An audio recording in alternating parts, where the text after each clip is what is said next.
I think that we're all starting to feel this in some sort of way that there's something happening in the world. And if you're in the US, there's something happening to men. And I can only speak for America because I don't know how it is in Europe. I don't know how it is in different countries. But there's a softening of men. There's a lack of identity as a young man, or even I know a lot of older men. It's hard to feel good about being a man. It's hard to know what you're about, what you stand for, what's okay to do, what's not okay to do, how far is overstepping your limitations. And so there's this haziness for us. But I see big time happening, guys. Like I just want to be telling you what I'm observing is there's a softening of the hearts and the spirits of a lot of us guys. And that's not going to go away unless we decide to rise up and to change ourselves on the individual level, and that way that we can empower other men. Now, I'm not saying to start a war against women. Women aren't the problem. We're the problem, guys. We've become soft in a lot of ways, in a lot of areas. Our spirits are crying out for more. There's a desire, I believe, in all of us to be more, to experience more. And many of us have grown up in a very safe environment. I know some of you guys were born in the 2000s. If you were born in 2000, you're 18 right now. I was born in 91. I'm 26 years old. Life in the 90s was different than how it is now. We didn't have technology. We didn't have the same amount of shows in Netflix and the same amount of time spent on social media. It was outdoors. You were playing football with your friends. Now, I'm not saying my time was better than yours. What I'm saying is that if you've been growing up in a life that's completely comfortable, your spirit has also grown lethargic. It's never had a chance to express itself. We've never developed that cowboy spirit of the West, that we've never developed that hero within us. But many of us like to watch movies, the Avengers, Spider-Man, X-Men. We like to read books. I love to read books about these fantasy heroes that actually have to go through trial and tribulation, set on a journey. And it's you only read the book because it's got a story about a man that has to go through something difficult. And he does it. He faces the adversity and he comes out as a new hero. He conquered. Many of us have our lives like this. You're born and you have your parents, and then you go to school, and then after school, and you suffer through this anxiety and this, maybe you play a couple sports, and then after school, boom, college. There's no journey here. It's just bing, bing, bing. Next, bing, bing, bing. It's not like you had to go out into the wild and then you learn how to survive in the wild. There's no trial of manhood. There's no rite of passage anymore. You don't have to do any of that.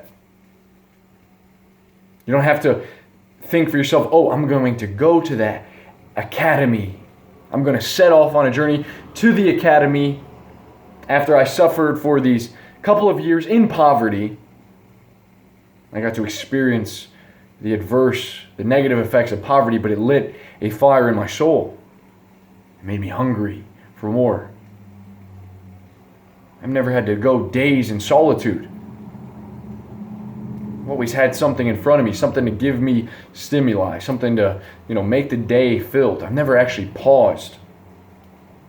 So what I've realized that as we soften ourselves, many of us turn to information on YouTube. We turn to countless books. We turn to lectures.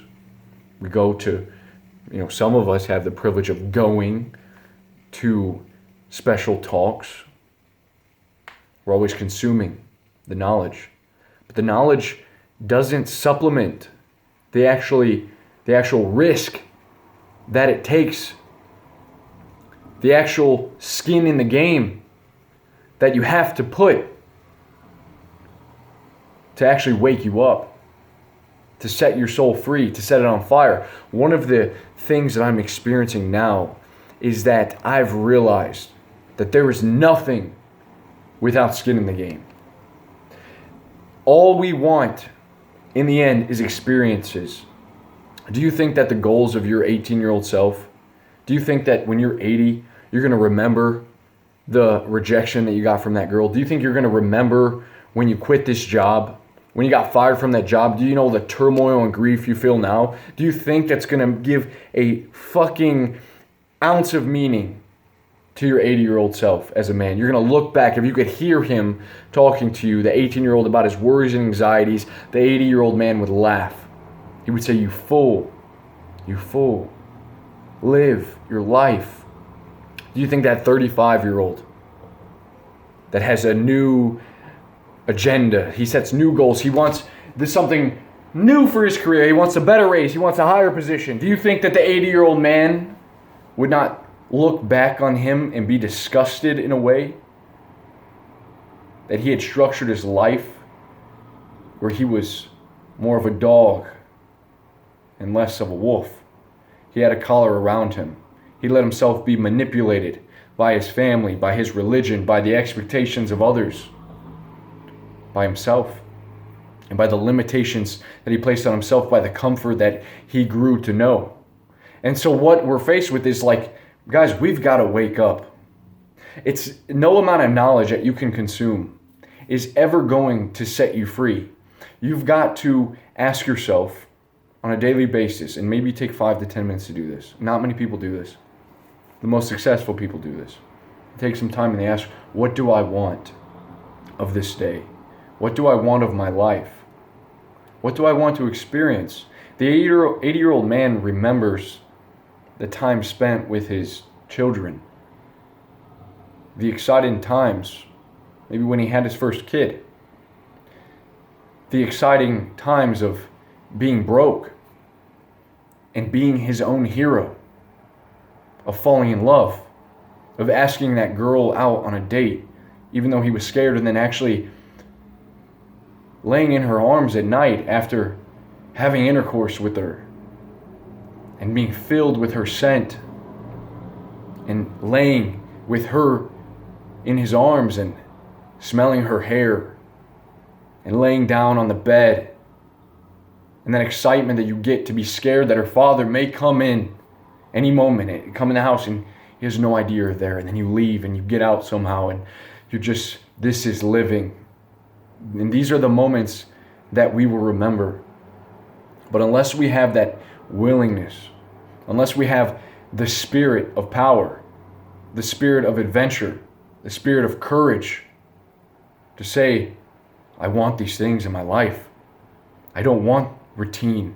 I don't want to be a dog. I don't want a collar around my neck. I want to have adventure. I want to have more fear, more uncertainty. I want to be able to thrive in chaos.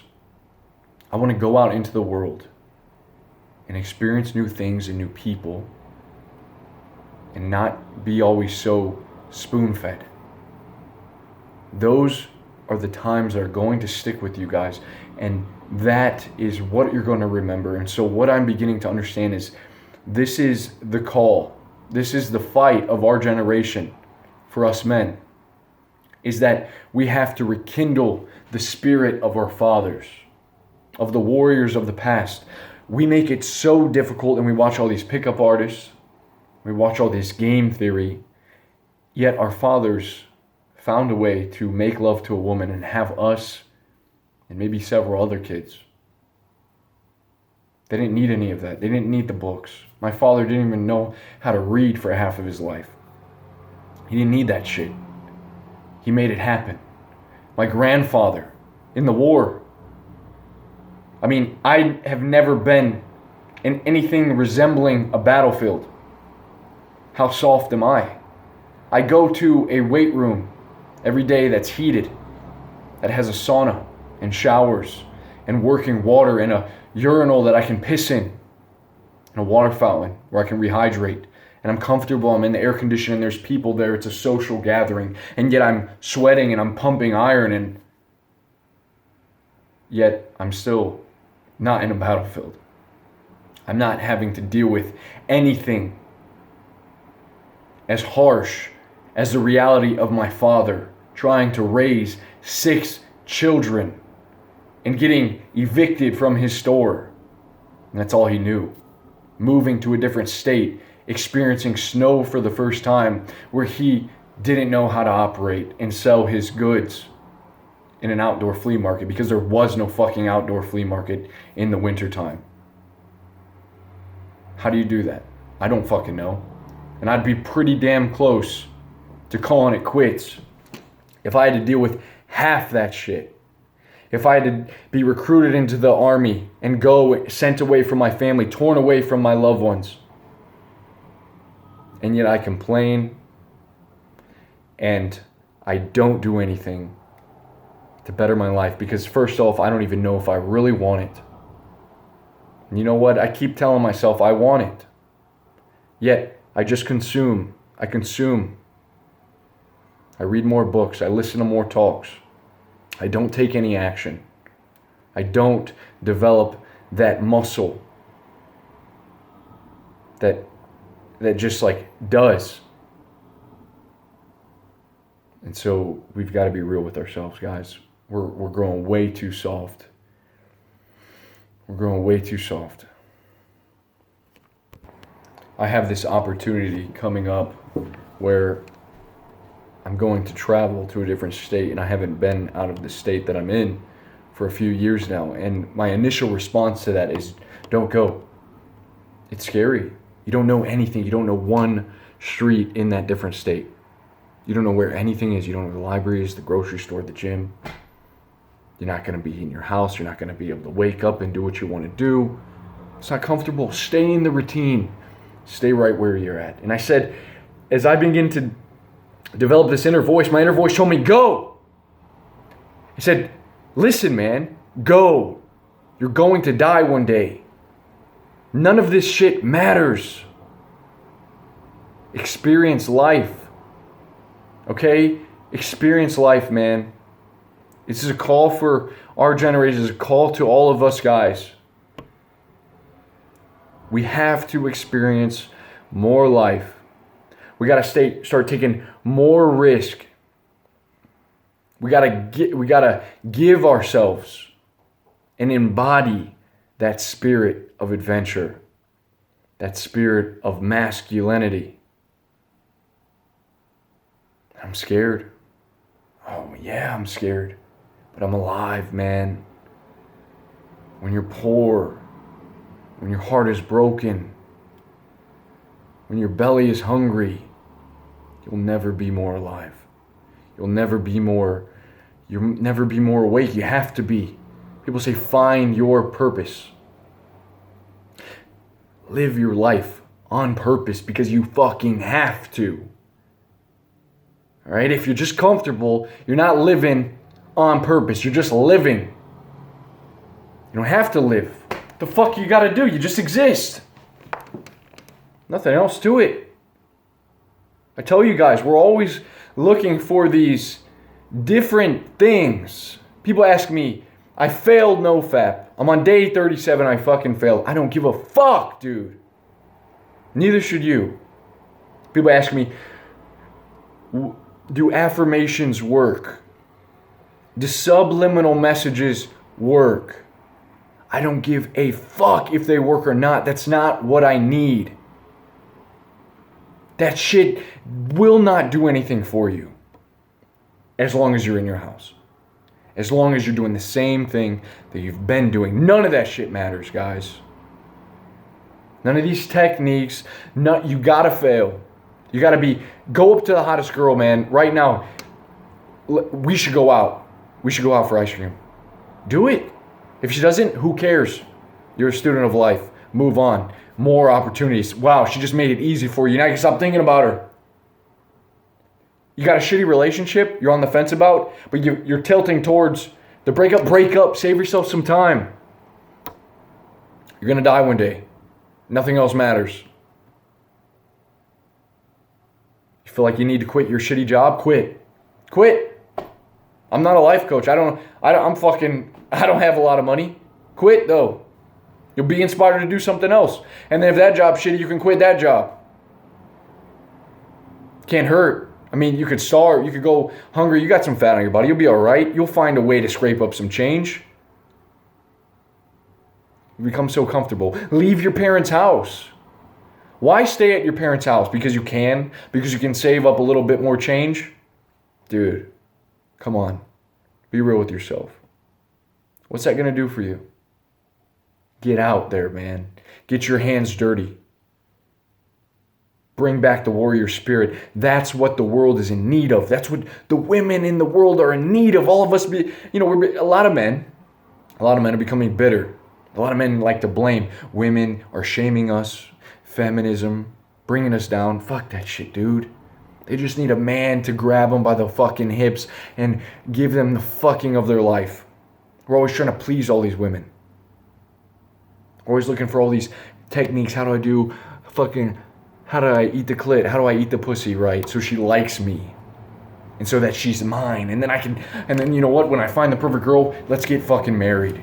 So that I put this ring on you and it's like a little shackle so you can't go and sleep with anyone else. And, oh, I don't like that skirt. It's too low. You can't go out with your friends like that. We're trying to take ownership of these. Like, it's like, dude, you gotta enjoy the beauty of life. You can't be blaming on the way. It's us. You guys don't understand that. If we falter, the rest of the world does too. We've got to be the ones. Like, why would a woman want to be with us? If you're sitting in your house all day playing video games, why would she want to be with you? If you live at your parents' house, why would she want to be with you, man? She could be with anyone else. Beautiful women, I'm talking about. And to be honest with you, the more beautiful the women, I've noticed that the more lonely they are. The more kind they are. You get a hold of these lot of 5 and 6s that you see in the bar. Usually the ones that with the bitch shield and they shit test you way too fucking much.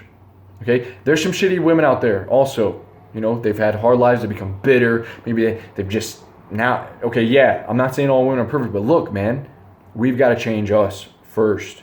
You got to work on changing yourself first before you go and you criticize everyone else. Before you virtue signal about your stands and take up politics and just what is right from wrong. And it's like, dude, you've got to make the stand in your life first. People are growing soft. Really soft. Everyone's offended. Social justice warriors. Don't say that. I never really understood this because I'm not exposed to it. But the more I see, we become soft on a micro level that is inserted. It's a seed and the roots are taken away, man. They're implanting themselves in us. They're only going to grow and fester. You'll see that. You're seeing that huge time with your friends, the people in your life. And you've got to be the catalyst for change. It's that simple. This is the wake-up call. The call to be more. The call to do things that you want to do. Literally, dude. You gotta. I know you guys have got some damn aspirations for life. You've got some goals, and I'm not saying just money goals. I'm saying experience. Like, you want to have a threesome. You want to have sex, dude.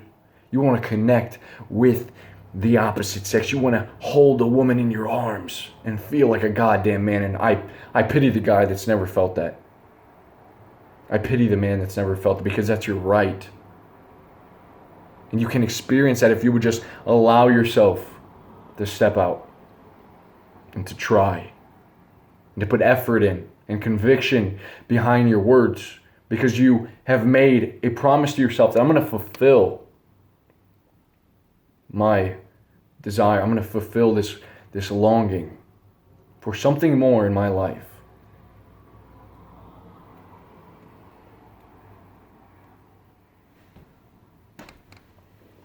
So let's go out there, guys, and let's act, and let's not be men of small spirits. Courageous. Courageous. I'll see you soon.